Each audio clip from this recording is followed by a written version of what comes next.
Hey everybody, it's Greg again. It's another edition of Unbreakable the podcast. It is Friday, yay! And it is the November 21st. Now, can you hear this? What the hell am I listening to? What the hell is this? I put this on because it's somebody, I don't even know who she is. Her name is Bjork. She's from Iceland. She used to be the leader of a group named the Sugar Cubes. It's her birthday today.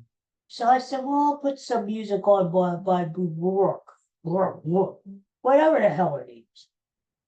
And I can't stand it. It's driving me up the freaking wall. Alexa, stop that crap. Jesus. You know, you know. Anyway, happy birthday, Bjork, or whatever. I remember this chick. She would come out on the stage dressed like a bird or something, or a bird costume or whatever. I will tell you somebody whose birthday it is today who I really like. Goldie Hawn. Remember Goldie Hawn? I remember her from Laughing, that show in the late 60s. All the like comedians on it, Rowan and Martin did stuff. I would remember her from that. Then she made some movies, Private Benjamin, Cactus Flower. She was always a cutie pie.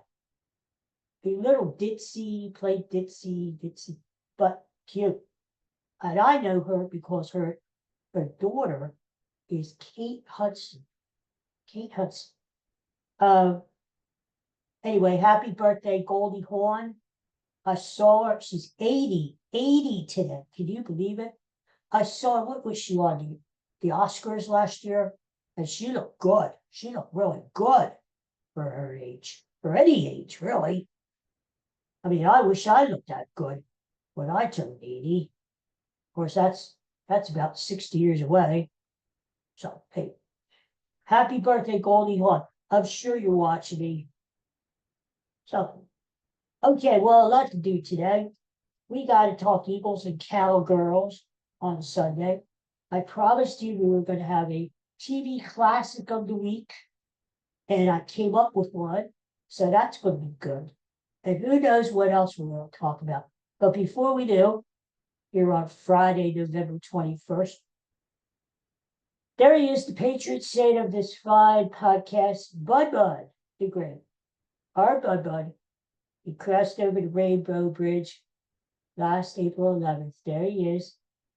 The cutie pie, he had his birthday cake there and his birthday scarf. But don't worry, it wasn't a real cake and they weren't real candles. So don't be concerned. So there you go. Bud. We love you and miss you, big guy. Love you and miss you. All right, so I gotta look at this thing here. Oh, yes, Eagles. So here's the big thing. In the Eagles-Cowboys, no matter what, even when one of the teams sucks, like the Cowboys do this year, it's still a big game. It's still Eagles-Cowboys, Dallas. And the Eagles go down to Dallas. Now, usually the Eagles, they have trouble winning down Dallas. They beat them last year. In fact, the Eagles swept the Cowgirls last year. And they beat them again the first game of the season. Remember that? Eagles were having a little trouble with them the first half, and then they won in the second half, but it was a close game. 24-20, I believe it was. Anyway, I think this is going to be another close game. I really do. Why? Because, I mean, let's face it, the Eagles are the better team. They're the better team. The Eagles are a Super Bowl caliber contending team. Cowboys, not so much. But, Cowboys are better than what they were. And you got to think of this. Cowboys are home, which is always tough to win in Dallas. Dak Prescott is playing.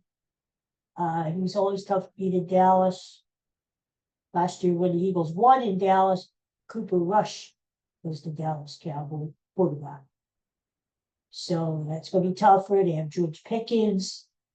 Plus, don't forget this. The Cowboys have emotion on their side. Why? Because, their player died a couple weeks ago. And I don't ever underestimate emotion in sports. It's not going to get you through the whole game. I mean, the bottom line is you got to go out there in the field and you got to perform. But it could be that little extra boost of energy that you need to get you over the hump. So I'm not saying Dallas is going to win, God forbid, but I am saying I think it's going to be a close game. Could be like Eagles. Well, I've heard like 24-23. I've heard 28-24. Me, I think it's going to be a higher scoring game. I mean, Dallas, their defense sucks. I think the Eagles are going to throw the ball. I think Jalen Hurts, after all this controversy coming out again this week, is going to be pissed, and he's going to want to shut up the doubters. I think Jalen Hurts is going to throw 3 or 4 touchdown passes. Eagles are going to win, baby, win, 34-31. That's my prediction. Eagles 34, Cowgirls 31. So it is going to be a close game. I really believe that. But I think the Eagles will prevail. All that going for the Cowboys, I do think the Eagles really need this game too, because, again, they're trying to stay on top of the NFC. They need to get that first round bye in the playoffs. It gives them a week off. And it also means that the Eagles have home field advantage. So all these teams that play in domes, in warm weather cities, they're going to have to come through cold, maybe snowy, windy Philadelphia in January, the road to the Super Bowl. And that's what the Eagles need, right? All this talk before about putting a dome on the lake or knocking down the lake and building a dome stadium, that's stupid. You've got a great home field advantage, not only by the crowd and our fans, but the weather, the conditions in the East in January. Take advantage of it, right? These other teams come in, they can't deal with it. Like the Lions, who came in last Sunday night. They couldn't deal with the cold weather. So don't forget about the dome and getting a Super Bowl here. Nobody wants to come here for a Super Bowl. What the hell? They want to go to a warm weather city where they can party, okay? Like New Orleans or Miami or Los Angeles. They don't want to come to Philadelphia for the Super Bowl. Philadelphia, come on. So forget that. Keep the open air stadium and keep our home field advantage in January. New England did it for many, many years when they had Tom Brady. They got the home field advantage almost every year, and teams had to go through cold, snowy New England in order to get to the Super Bowl. So that's what I'm thinking. Anyway, Sunday, I say Eagles 34-31. If I had a prop bet, you know what? I think, like I said, Jalen Hurts is going to have a big game. He may score a touchdown with the push tush. I think he's going to throw for some touchdowns. I'd say he's going to throw for at least 3 touchdowns, maybe 4, 250 yards at least. And I think Jalen Hurts is going to have a good game on Sunday. I just do. I feel it in my brittle bones. Anyway, other teams on Sunday, I like the Lions to kick some ass after losing to the Eagles. They're back home. They're playing the stinking Giants. Lions are going to kick ass. And the other team I like on Sunday, who do I like? Oh, Seahawks. They're laying 13 points, but Seahawks are going to run all over the dreadful Tennessee Titans. Bleh, bleh. Are they pukey? After the Seahawks lost last week to the Rams, I see the Seahawks bouncing back this week and kicking the Titans' butt. So those are about 2 predictions right there. It should be an exciting Sunday. as always in the NFL. And then don't forget, next week is Thanksgiving. We're going to have games Thursday.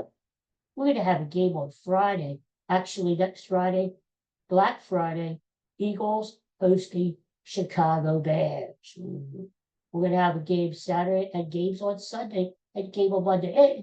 It's going to be like football heaven. Football heaven if you like football, which we all do. All right, I got to put my glasses on because I've got to do the classic TV episode of the week. Now, I used to do these all the time back in the day, and it always seemed to get a good response. Classic TV episode of the week, usually something from the 60s or 70s when I was a little toddler. And you probably remember these shows too. If you don't, look them up. Go on cable, if there's no cable streaming or whatever, and check them out. YouTube, Zoom, wherever. So, and if I did do a TV classic, we got to do the movie, and it was a lot of fun. So this week we're doing, and now I'm going to sing like tradition. I'm going to attempt to sing the theme song of this TV show, and hopefully you're going to know what this is right away. You ready? I'm going to try to remember the words, but you got to remember I'm 142 years old. 142. So I'm going to do the best I can. You ready for it? About the day and danger. Then one day he was shooting at some food, and up to the ground on a bubbly crew. Oil, that is, Texas tea. Well, the first thing you know, old Jed's a millionaire. Just move away from there. California is the place you want to be. So he loaded up the truck and he moved to Beverly Hills, that is. Movie star.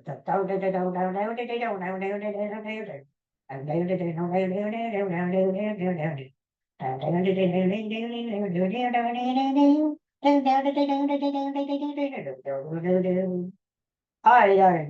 In case you don't know, it's the Beverly Hillbillies. Yes, we're going to talk about the Beverly Hillbillies today. Huh? One of the greatest shows in the history of television. Hey, it was really funny. I'll tell you that. It may not be the most high class show, like the hoity toity show, like the snobby people, but it was a down to earth, gritty, funny show. So let's talk about it, huh? The Beverly Hillbillies started in 1962. It ran for 9 seasons. Somebody liked it. 9 friggin' seasons. The first episode was on September 26, 1962, and it ran into 1971. And back in those days, CBS, it was on CBS, had they had their night of rural comedies. Rural. Beverly Hillbillies, followed by Petticoat Junction, followed by Green Acres. That was the rural comedies, and they were all hits. People loved them. They loved them. And they lasted a long time. But the Beverly Hillbillies were the granddaddy, the king of nibbles. So, the Hillbillies came from the Ozark Mountains in Tennessee. Oh, there were 274 episodes in total. 274.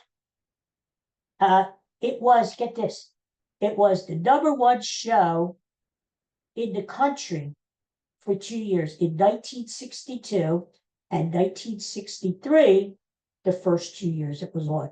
So you got your bonanza, and you got your westerns, and you got your doctor shows like Ben Casey, and you got your dramas, right? No. The #1 show in the United States of America for 2 years running was the Beverly Hillbillies. There's no accounting for taste. But that was it.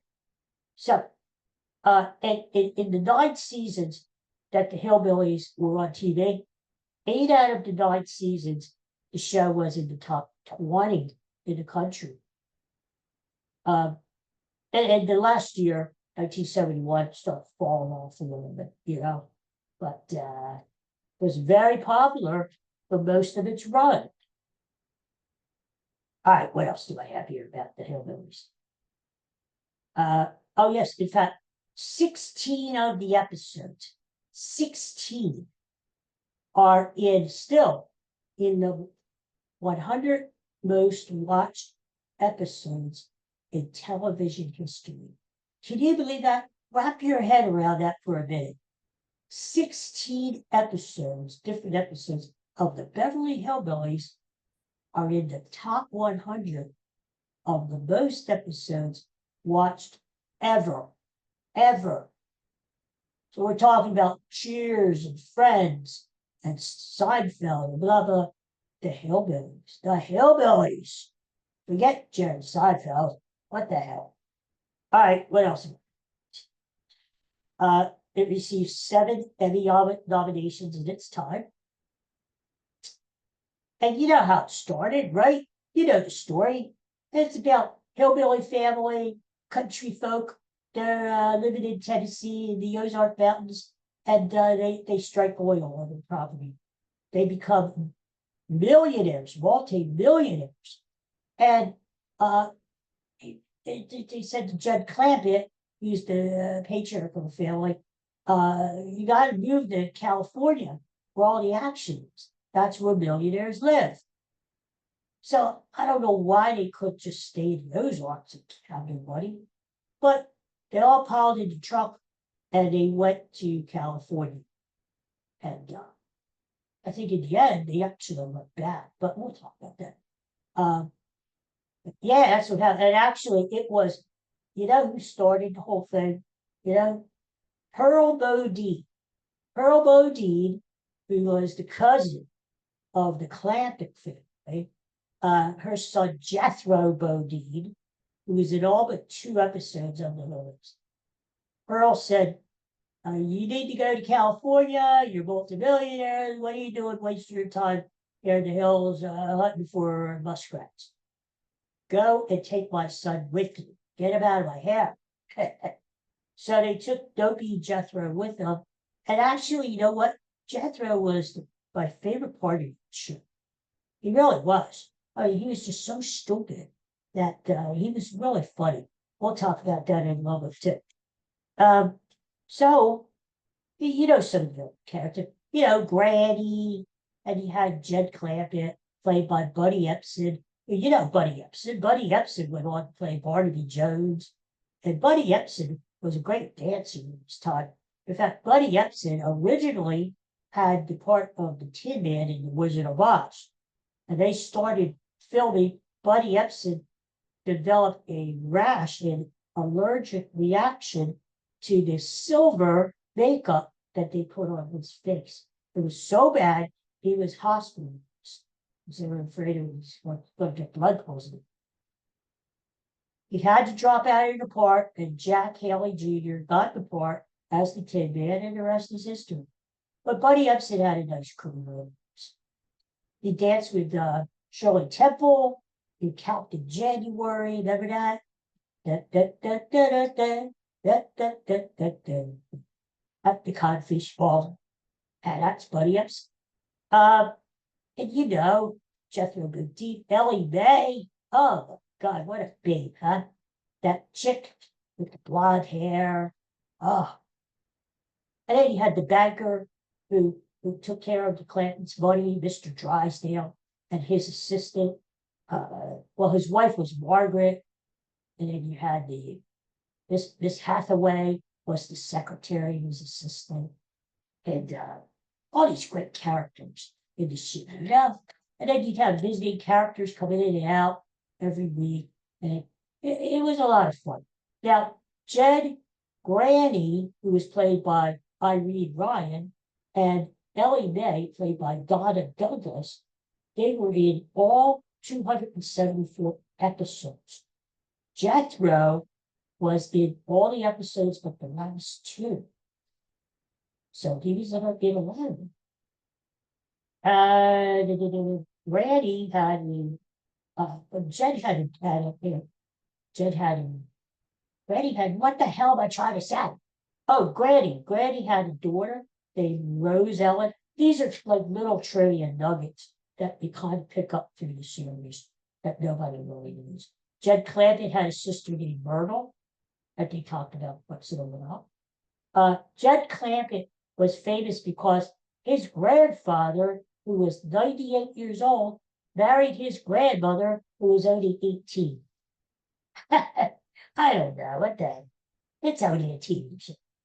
And Jed Clampett's saying, yeah, W's. Well, W's. Yeah, W's. And he'd say that too on the show. Granny, I love Granny too. She was little and feisty.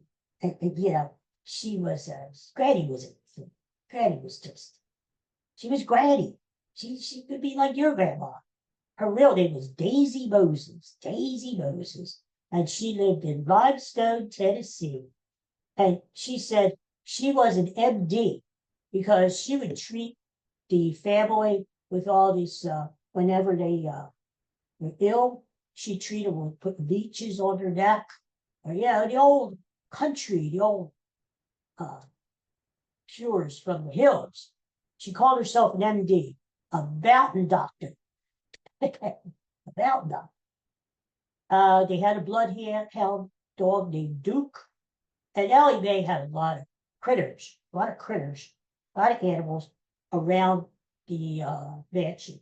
The cement pond was the swimming pool, and that's what she loved to do, take care of animals. In fact, during one of the reunion specials, they had a few reunions. Beverly Hills reunion. It turned out that Ellie Mae, after the series ended, went on to become a veterinarian. Yeah, right. Yeah. No, I got that wrong. She headed a zoo. She was the head of a zoo. That makes sense because to be a veterinarian, you got to do veterinarian school. And I don't know if she'd be able to pass. I don't know. She's beautiful. Not too much up there. But with her money, she owned her own zoo. Hey, can't knock that. Jethro, some things about Jethro. He had a 6th grade education. And the thing about Jethro was, he always wanted, like, a lot of the episodes were about what did Jethro want to do with his life? Like after 6th grade, after graduating from the 6th grade, what did he want to do? Well, at one episode, he wanted to be a brain surgeon, and then he wanted to be a spy. Every episode was something different. But actually, the guy who played Jethro Bodine, his name is Max Bear Jr. He's still living, by the way. He is the only member of the Beverly Hillbillies cast that is still living. He used to own a casino or something like a restaurant out near Reno, Nevada. And I don't know if that still exists or not. But Max Bear Jr., actually, his father was a rather famous boxer back in the 40s, 30s, 40s. Max Bear Sr. And actually, this Max Bear was a pretty smart guy. He graduated from Santa Clara University with a degree in business administration. So he wasn't as dumb as he looked. All right, so we talked about Miss Hathaway, Nancy Cole, who had a crush on Jethro all the time. So how much money did the Clantons really have? All right, we're talking about 1962. $96 million. That oil spring, oil came up oil around that 96 million. Now, in our day, if they would have got the oil now, it would have been the equivalent is $823 million, close to $1 billion strike. So that was a lot of money back in the day. Back in the early 60s, that was a lot of money. 96 million. Uh, oh, speaking of Nancy Cole, back in 1999, TV Guide did a little survey, a little ranking of the 50 greatest TV characters in TV history. And Miss Hathaway came in number 30. She was a really funny character, you know. She had this crush on Jethro, and her banker there, Mr. Drysdale, her boss, was always scheming to take care of the Clampets' money, and and she was always the middleman or middle lady or whatever. She would really be the voice of reason between the two parties. So Miss Jade, her name was. That theme song that I sang you before. Let me tell you about the story of a man named Jade. I won't go through it again. Actually, was on the Billboard charts, number 44. It was number 44. But guess what? That song by Lester Scraggs and Flat and Scraggs or whatever, made it to number one on the country charts. Number one. And that happened to be their only number one song ever. One of their major sponsors was Kellogg's. And, back in those days, they would have the actors blended with the commercials. So you would see a segment would end, and then you would all of a sudden you'd see Jed Clampett and Jethro at the kitchen table eat the bowl of cereal, and they'd have the box of Kellogg's cornflakes. And that's how they tied in. Yeah, doggies, these cornflakes are good. That's the way they did back then. And a lot of shows did that. Even like the Flintstones, I remember them. I forget who the sponsors were for the Flintstones, but they would even come on and say, "Oh, this dog bar show, yabba dabba doo." Anyway, well, needless to say, the Hillbillies did not receive good reviews. Very poor reviews. Actually, the CBS executives hated the show. They hated the show. They were kind of embarrassed about the show. But the head of the network at the time, his name was Aubrey. He loved the show. And that's all you need. You just need the boss to love something. You kind of have to go along with it, But the executives under him hated the show. They wanted it gone. And it got a lot of bad reviews, mostly from like the New York Times and magazines. Again, but the hoity-toity, my crap doesn't stink kind of reviews, different newspapers. And, come on, it's only a TV show. It's fun, right? Come on, lighten up. So it did get very, very good reviews, but who cares? The people enjoyed it. They enjoyed it enough for the last 7 freaking seasons. Probably the most famous episode, or the most popular episode, the one that garnered the most viewers, was the one where Granny encountered a kangaroo in the backyard. And she thought it was a giant jackrabbit. And she started boxing with the kangaroo. She put boxing gloves on, and it was ridiculous. But I do remember. So, and it was popular. And I can't tell you how it ended or whatever, but the giant jackrabbit thing was called. And Granny thought she was going crazy or something, but she sees this giant rabbit in the back. The truck that the Clampets rode, that they rode from Tennessee all the way up to California.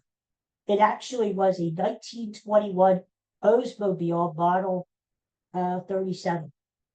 And the original truck, now there are replicas around. There's a replica down in Florida, down around somewhere, not in Disney World, but around Disney World, Universal Studios, somewhere in Disney World. Maybe in a restaurant. There's a replica of the Clements truck. But that's not the original. The original truck that they used in the series is located in Point Lookout, Missouri. Some sort of display and restaurants has it out there. So if you're ever out there in Missouri, maybe you're out there in Branson, Missouri, checking out some shows, look for the Clanton's truck. Yeah, it's out there. Well, you know what happened. You know, the Beverly Hillbillies started to decline. All good things was dead, right? And around 1971, they weren't getting the ratings like they were before. And the ship started running thin. I started to run out of ideas. The writing, as we know, the writing is the key thing. The writing wasn't as good. So that was a good excuse to cancel the Hillbillies. But what happened was CBS canceled their entire rural slate. Petticoat Junction, Green Acres, Beverly Hillbillies, all got the axe. Why? Because CBS thought, let's start to, instead of the country shows, we're going to have like a more urban kind of thing there. New shows, new attitude.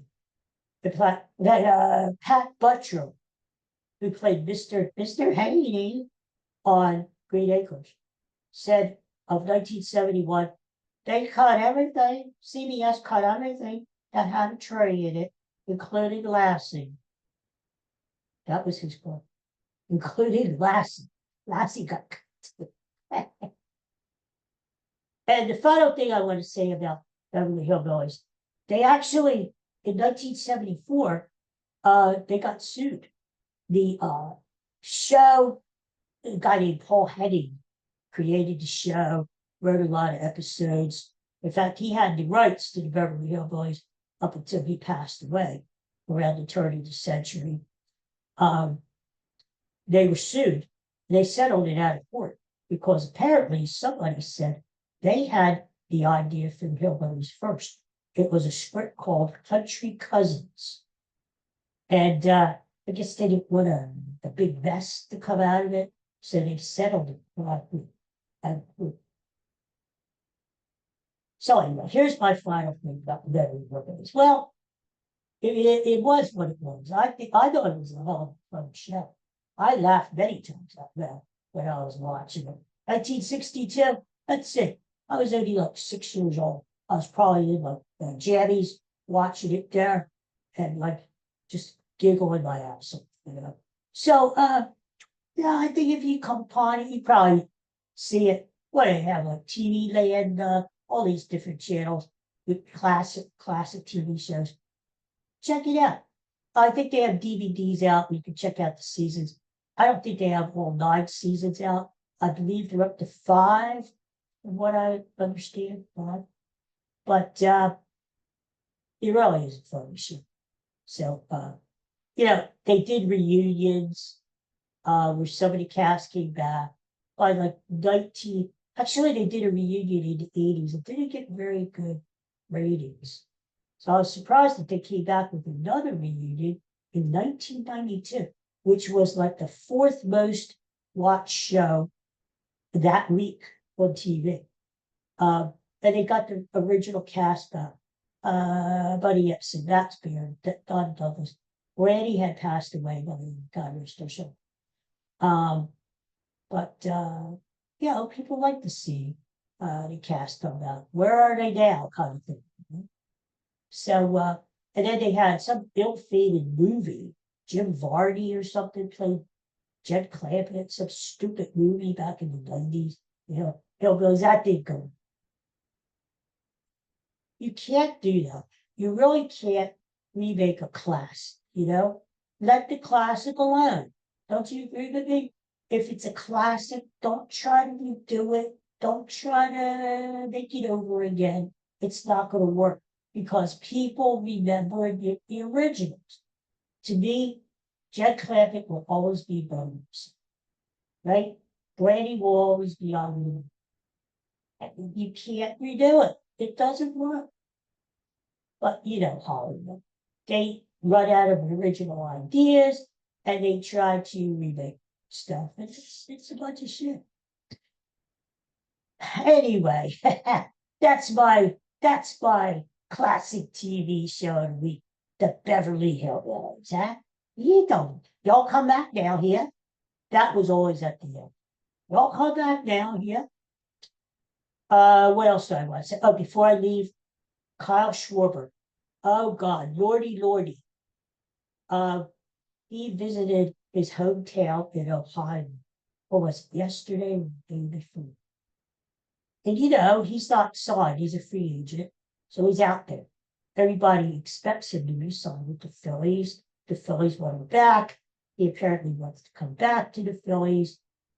I hope it works. But he was in his hometown the other day, and he made mention that he hopes to spend more time in his hometown in the future. Uh-huh. Uh-huh.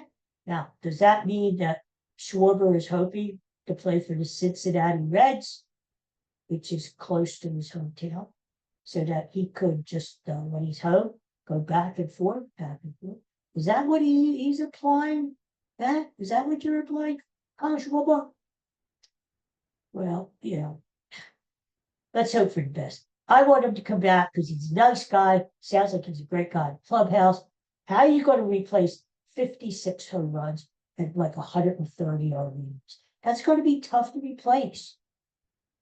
I mean, if he doesn't come back, you could use all that money that you would have paid Schwarber and maybe bring Ranger back or pay for another free agent to come in. Kyle Tucker for the outfield. But we'll see how it plays out. I think we're going to be seeing more and more free agents sign, more and more trades. The closer we get to the winter meetings, which come up in early December, that's when the shit's going to hit the fan, and we're going to see a flurry of trades and free agent signings. You mark my word. Listen to Daddy does. Okay, everybody. Well, listen, enjoy your Friday, enjoy the weekend. Go Eagles this weekend. Stick it to those damn Dallas Cowboys. Hey, did you see last night? Flyers came back and won. I'll tell you, I don't know if they're going to make the playoffs this year, but they have a young team and they're going in the right direction. Sixers won behind Tyrese Maxey, 54 points last night. He's a great player. Come on. He is a great player. And to think the Sixers were about to trade his ass a couple of years ago, oh, they had no clue what to do. I wish he had a little bit of help, I wish Joel Embiid would get off of his rear end and start playing. But, maybe that's asking too much because he's only making like $60 million a year. Anyway, enjoy the Eagles, enjoy all the football this week. Go Birds. And I'll be back again probably Monday. We'll talk about the Eagles game. We'll talk about the weekend. And we'll have some more fun. So, everybody, peace and love. Thanks for watching. Thanks for listening. And I'll talk to you again soon. Bye-bye.